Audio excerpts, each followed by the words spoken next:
Hello, all you positive heads out there. It's so good to be back with all you beautiful reflections of the one source consciousness that creates and animates all things.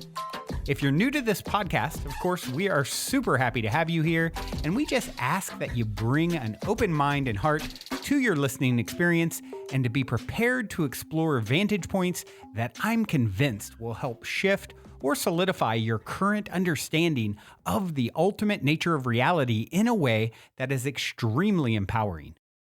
Speaking of exploring powerful perspectives, I'm super excited to announce the release of my very first book, The Golden Key: Modern Alchemy to Unlock Infinite Abundance.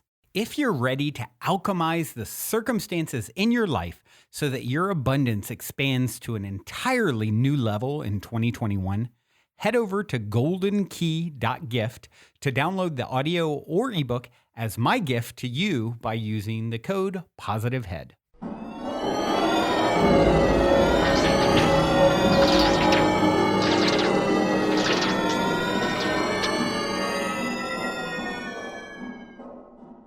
All right, all you positive heads, welcome back to another episode of the Positive Head Podcast. I am your host, Brandon Beecham, and we are flying solo today. As you guys know, Dalian has made a personal decision to move back to his home country of Chile. For those of you who didn't hear in our last episode, I just thought I would touch on it again and kind of let you all know what's going on, because there's just one voice today and it's still going to be excellent. I'm going to do my best to fill in the gaps. We're going to dearly miss Dalian. I've been getting a lot of emails and feedback from you guys in regards to Dalian leaving. Of course, I'm going to miss him dearly. I know you all will as well. But as I mentioned in the last episode, when one door closes, three windows open, and I will be experimenting with other co-hosts. I'll be experimenting doing them alone. One thing's for sure, what should be, will be. And of course, that's the underlying message of this whole show. You never fully understand why things are happening or unfolding the way they are. And our job is to trust, right? And move forward and to get excited about what will come next and what will be next. And who knows, maybe he'll be back at some point. It's certainly a possibility. All things are always a possibility. And we continue to receive amazing feedback from all of you. And it means the world. And speaking of that, what I'll do is I'm going to jump into a review. And for those of you who have never reviewed, please take a moment to jump onto iTunes, which is essentially the holy grail of all things podcasting, and give us a review. It definitely helps to fuel my fire to keep doing this and keep bringing the Positive Head podcast to the world. And as I like to often say, it's completing the circle of love that is going out to the world. When I get that feedback and know that there's been any impact in your life, it really means a lot. And so in this case, let's see here. What do we got today? This review is from B Runner, and B Runner wrote, "My favorite podcast. Thank you for sharing the light, you guys. I found so many sources of inspiration, wisdom, and entertainment from listening to each and every episode. I look forward to each new episode, and I often listen back to parts of saved past episodes. I so very much appreciate the connection. Thank you." Thank you, B Runner, for taking the time to, as I said, complete the circle of love. It means the world to hear back from you guys and to connect with you guys. I have another one here. Let's see. This is Corey from Milwaukee. 2 thumbs way up. As a seeker of truth, I am an avid podcast listener. The Positive Head podcast has quickly climbed the ranks on my priority list amidst the news, politics, science, and health podcasts I listen to, because the hosts, Brendan and Dalian, bring a fresh, genuine energy to the show that isn't matched anywhere else. I feel lighter, brighter, and more open-minded every time I tune in. I try to listen in the mornings because it really helps me start my day positive and grounded. I highly recommend for anyone looking for some truth and positive energy in their lives. Corey in Milwaukee, thank you, my friend. It means the world to hear that I'm having any kind of impact on your life, in your world, and you're essentially helping to spread the positivity by giving us a review. So thank you for that. Really, really appreciate it. All right, then, moving right along. The other thing that I would encourage you guys to do is to please write in with questions, especially now that it's just me, at least for the time being. Like I said, you'll hear some co-hosts. I'll be trying out some people and things like that. And and when I do, of course, I'd love to hear your feedback on what you think. And I know for some of you guys, you love daily, and I do too. But, give other people a chance. I know it's when you get used to someone, it's kind of like, it can almost be offensive to some people. I get it. Like, it's like a new actor showing up in the same role and you're on a TV show you've been watching for years, right? But we're going to be trying out some different people here in the coming weeks and seeing, just kind of flowing with it, seeing what unfolds. But in the meantime, the more questions I can get, the more it's like I get to interact with you guys, the better. So, and I love it anyway. It's really, truly one of my favorite things to do. As you guys know, there's quite a few different things we'll do, from, reviewing stories to quote interpretations and breakdowns. And but personally, for me, when I get a good question from a listener, it's probably my favorite thing. So if you could, if you'd like to, I would love you to write in Brandon@positivehead.com, or just go through positivehead.com website. Send in a question. I love to answer them. So this question is from Chanel, and Chanel said, thank you for all your work on this podcast. I've really enjoyed your perspective on life and being able to binge listen a bunch of episodes upon discovering you a couple of weeks ago. My question comes from the idea of success and mindfulness and how they sometimes tend to be at odds with one another. I've been very ambitious ever since I was a child, and I always have a hard time reconciling the parts of myself that deeply want achievement, prestige, and recognition with the parts of myself that desire a true connection to other human beings, loving freely, and mindfulness. I truly believe that there has to be a way to aggressively and tactfully make this world a better place. Or is it to compassionately and mindfully achieve your goals? See the problem? I'm not sure what that looks like. As a planner and a critical thinker, the unknown is killing me, and I'm afraid. What if the path that is illuminated by both material success as well as inner peace and enlightenment never comes for me? Thanks, you guys. What a great question, and what a relevant question to my own world. I've always, as well, been very, driven, sort of task-oriented. I've been, sort of an ambitious entrepreneur since I was a child, starting to sell candy at school when I was 10 years old, and making $7 a day. I was like filthy rich.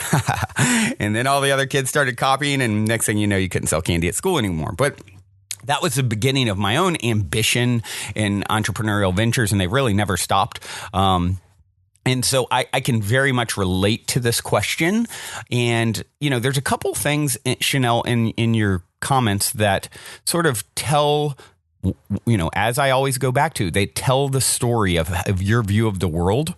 As a planner and critical thinker, the unknown is killing me, and I'm afraid. Well, there's certainly a red flag. Afraid of what? There's something you need to achieve. You've got this idea of needing to achieve. It's okay to have ambition and to be driven and to want to make a mark in the world. That's fine. But, you say also, I truly believe that there has to be a way to aggressively and tactfully make the world a better place. You're going to wrestle it into being a better place. And I laugh at that because that has been so much of my energy at times in my life. I mean, just sort of steamrolling anyone or anything that's in my way. And over time, I've learned to soften, and I've learned that, how does water shape a rock when you are at the beach and you see this smooth, rock? How did that happen? From aggressively and tactfully, aggressively going after the rock? No, I mean, the water just over time is very smooth. It's flowing, right? It's flowing. So when you ask, I'm afraid, do I need to be aggressive to make this happen?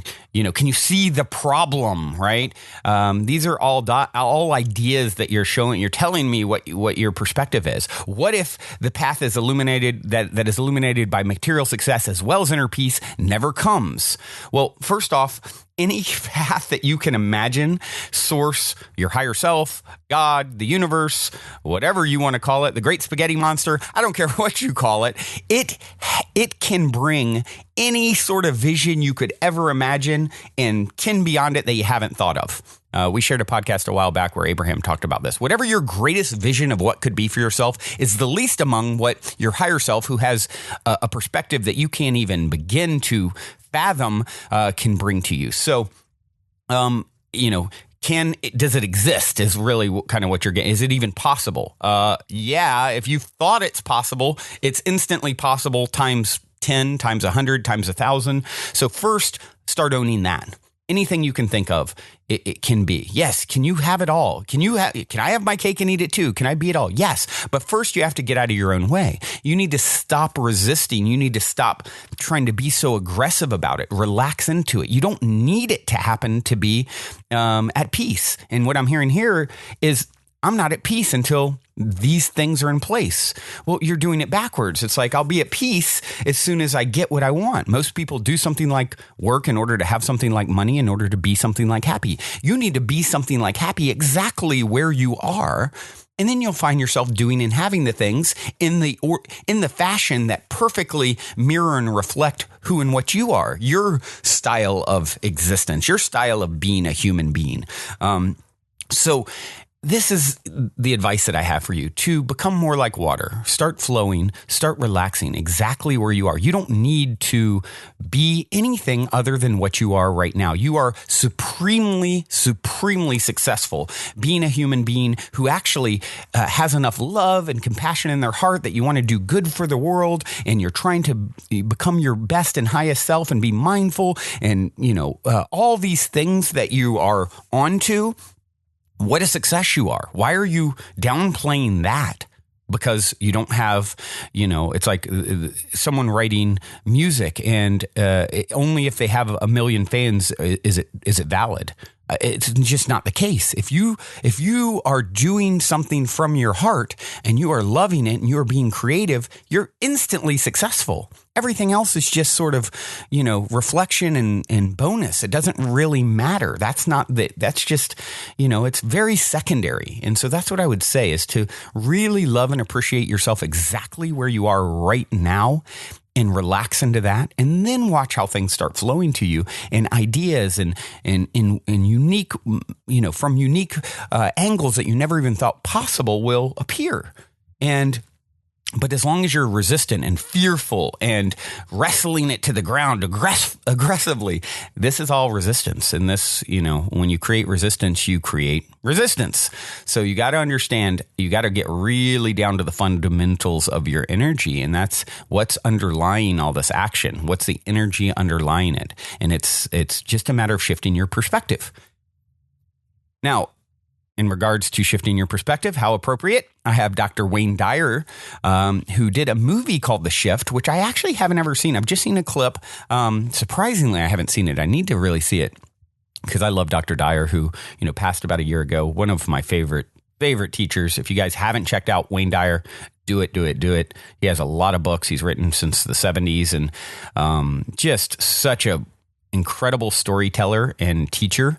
Such a wise one, that one. Definitely sort of a mentor to me. When I watch him, I'm like, I want to take on more of that energy. He's just, he's incredible.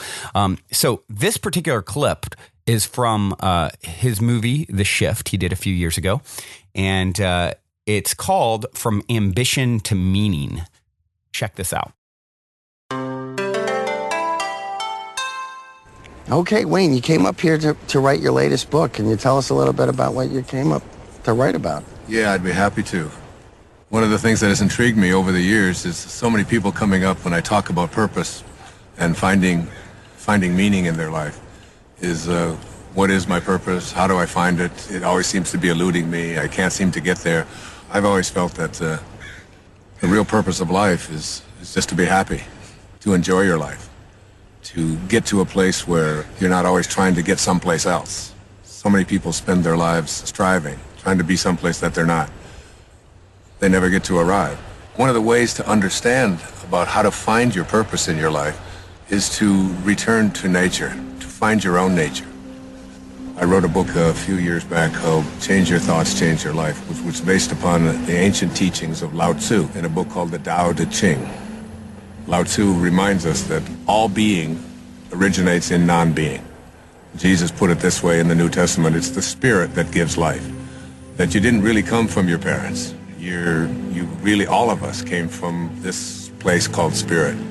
When you showed up here in this world, you showed up here from a tiny little drop of human protoplasm, a speck, if you will, and everything that was in that little speck that became you, everything that you needed was in that tiny little speck.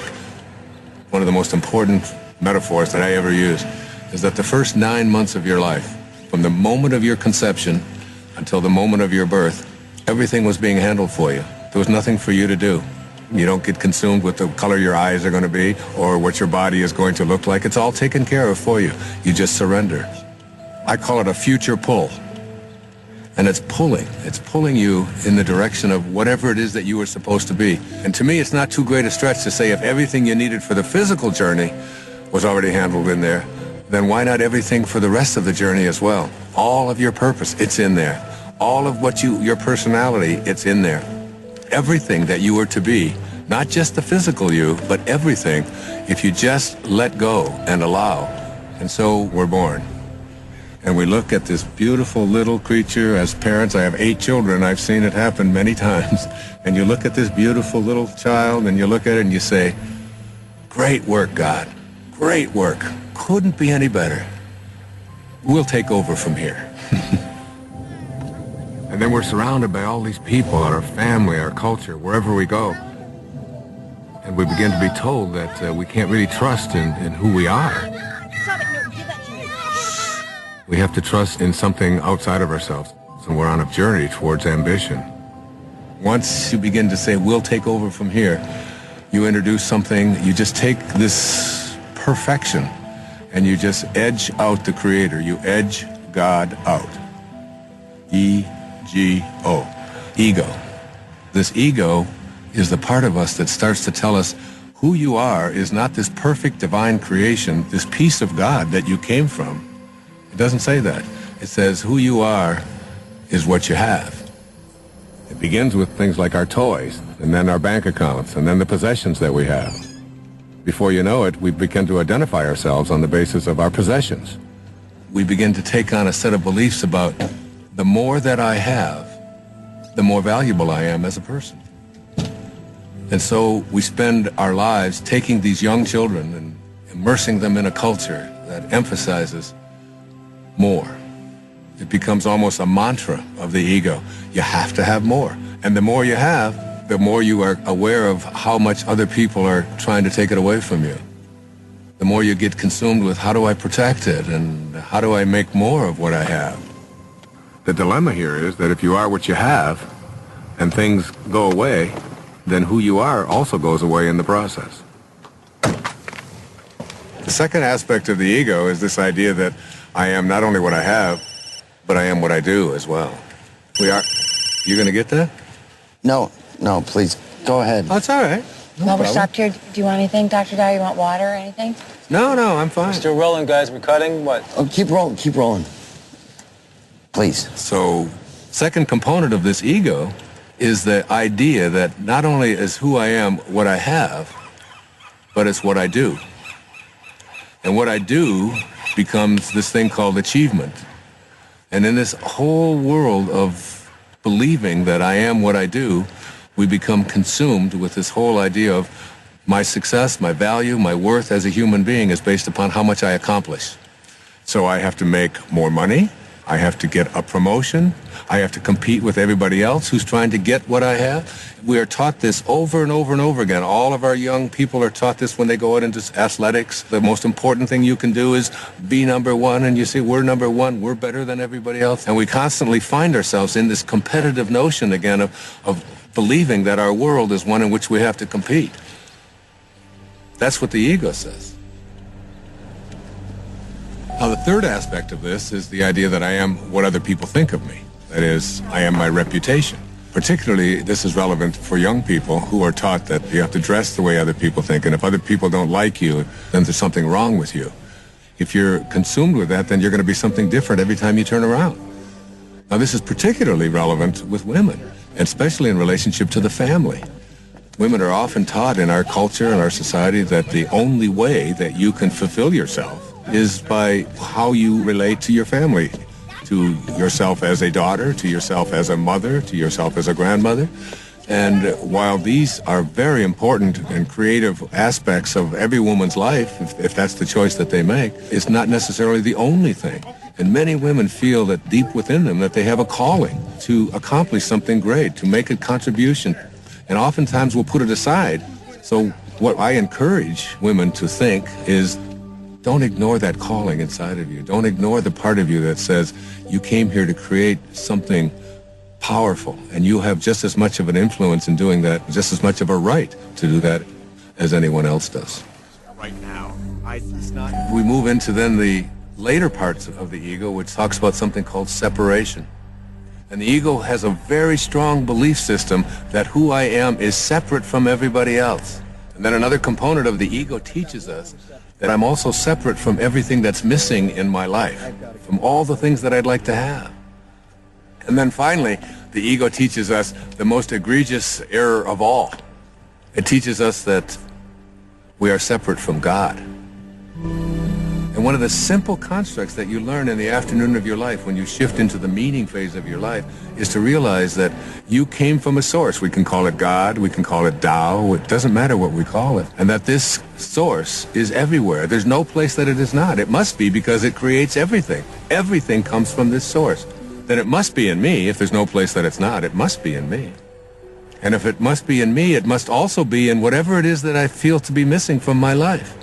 If you know that, then in some way, everything that's missing from your life that you would like to have, you're already connected to it in spirit. And all you have to do is figure out a way to align yourself with that and have a knowing that you're already connected to it. You just have to bring it on its way in the way that you think and process. What was that out loud? Yeah, you just said that out loud. Sorry. That's okay. It is intense. There's no question about it. So yeah, as you can hear there, it's a clip from the actual movie, and to give you a little perspective on it, it's, you know, this guy before you heard the clip starting there, this guy shows up with his crew to film Dr. Dyer, and he's like, let's make this quick, you know, very, you know, business, let's get through it. Of course, as he's talking, the guy sort of realizes it's a great message for him, and him caught up in the ambition of life, the drive of life, and missing the real purpose. And the real purpose is to be happy, not to get to a place where you're not trying to get to a place, right? What a profound concept. That's the path, you know, and this goes back to Chanel, to get to a place where you're not trying to get to a place. Let that sink in. You're not trying to get somewhere else. By always striving, you never get to arrive, he says, you know? And then, of course, he uses some masters, you know, Lao Tzu. One of the ways to find your purpose is to return to nature. Find your own nature, you know?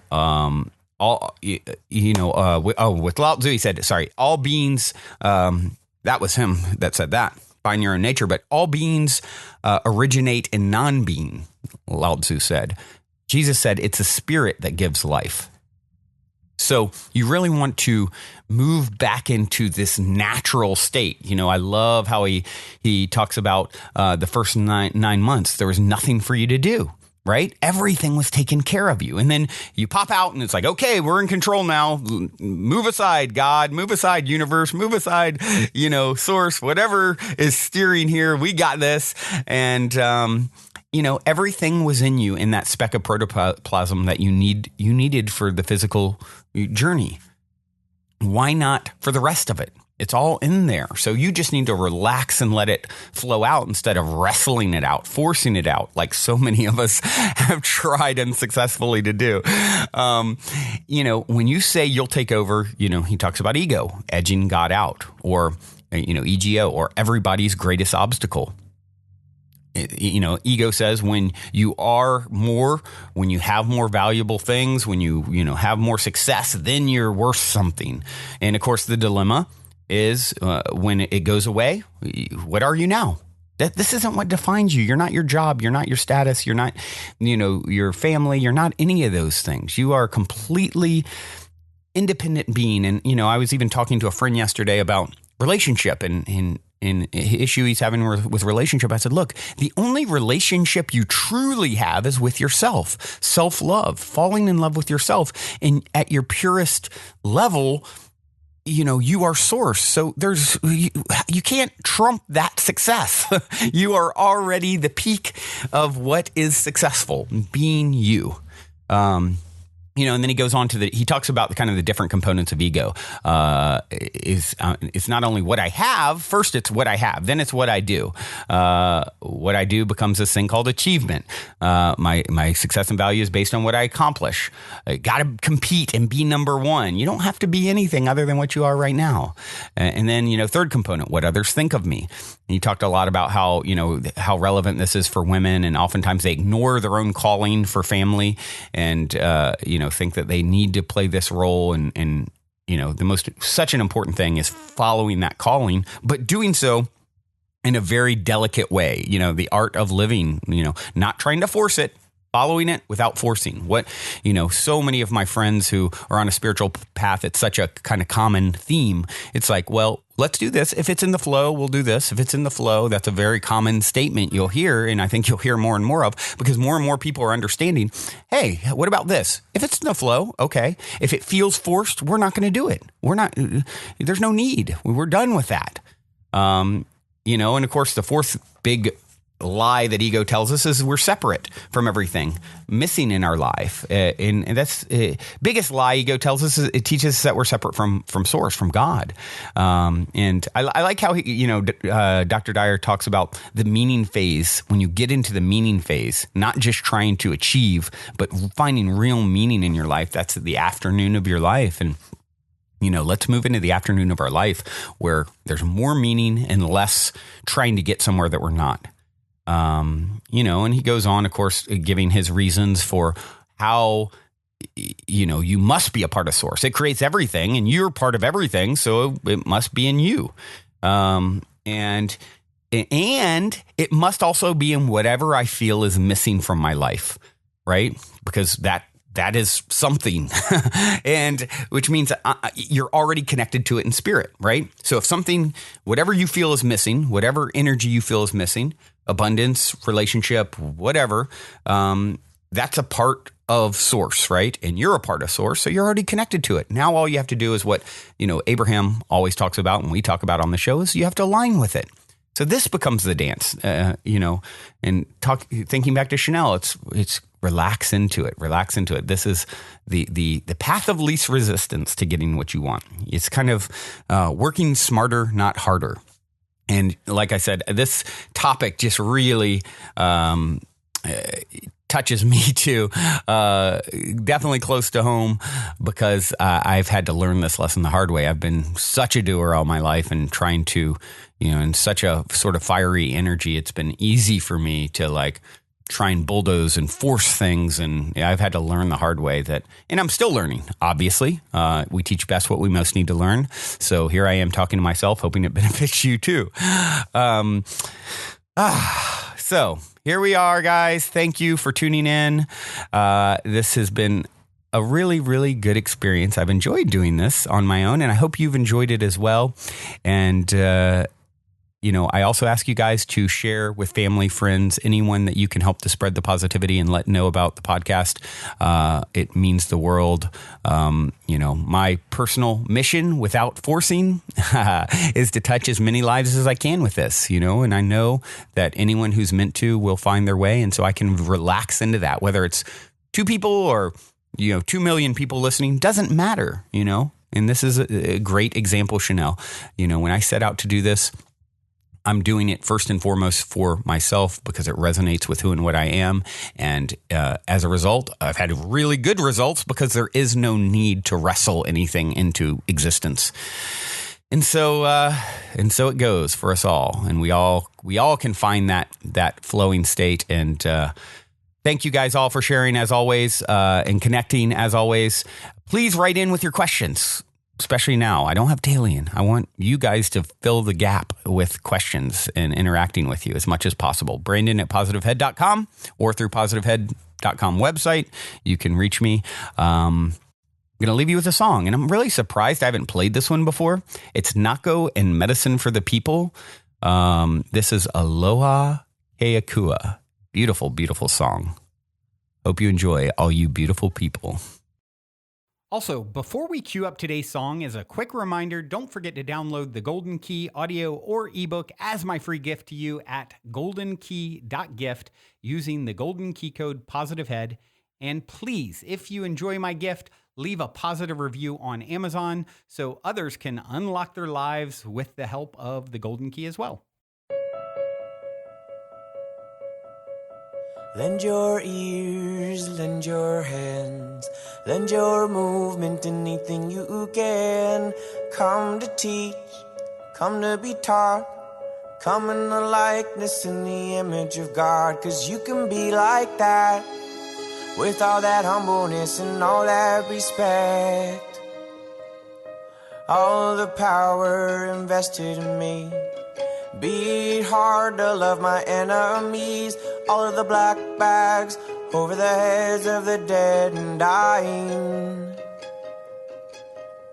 The more I understand about the human race, the less I comprehend about our purpose and place. And maybe if there was a clearer line, the curiosity would satisfy.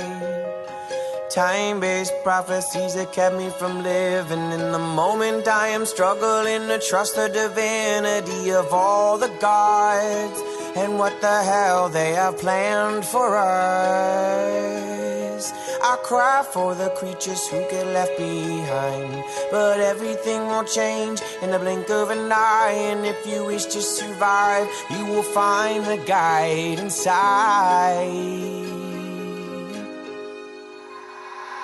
I go back and forth every single day. The clarity it comes to me in the choppy waves. The feelings, the places, the seasons change. The galaxies remain. Energy fails, born the body to space. The angels that accomplish the spiritual waste. The hate that gets me displaced from my spiritual base. Tenfold the mono when the planets are placed in polar alignment. We're on assignment. Bodies on consignment. Return them to the circus. And what is the purpose? What is the purpose? And would you believe it? Would you believe it if you knew what you were for and how you became so informed? Bodies of info performing such miracles. I am a miracle made up of particles. And in this existence, I'll stay persistent and I'll make a difference. And I will have lived it. Aloha, aloha, keakua, keakua. Aloha, aloha, kuleana, kuleana. Aloha, aloha, keakua, keakua. Aloha, aloha, kuleana, kuleana. I'm not a leader, just a creature, seeking the features of a teacher. Where do you follow, where do you lead? All the mysterious ways of nature, and I'm into it. I'm into it. Changing management. Oh. And there are various ways to conquer this monotonous metropolis. My stubbornness is bottomless, my fearlessness is talking shit, and I'm wide awake. I'm wide awake. And I'm taking names. I'm taking names. Do you speak to me? like you speak to God. All the love and understanding between the Father and the Son. Do you believe in the perfectness of where you are? These are my people, these are my children, this is the land that I would fight for. My solidarity is telling me that patiently be moving the musical medicine around the planet in a hurry, cause there's no time to wait. I gotta wake up, my baby's time to stand up and say we know what we are for and how we became so informed. Bodies of info performing such miracles. I am a miracle made up of particles, and in this existence I'll stay persistent, and I'll make a difference, and I will have lived it. Aloha, aloha, ke akua, ke akua. Aloha, aloha, kuleana, kuleana. Each day that I wait, I will praise, I will praise. Each day that I wait, I give thanks, I give thanks. Each day that I wait, I will praise, I will praise. Each day that I wait, I give thanks, I give thanks. And the day that I don't wake up and transcend the holy makeup, I am capable, I am powerful. The day that I don't wake up and transcend the holy makeup,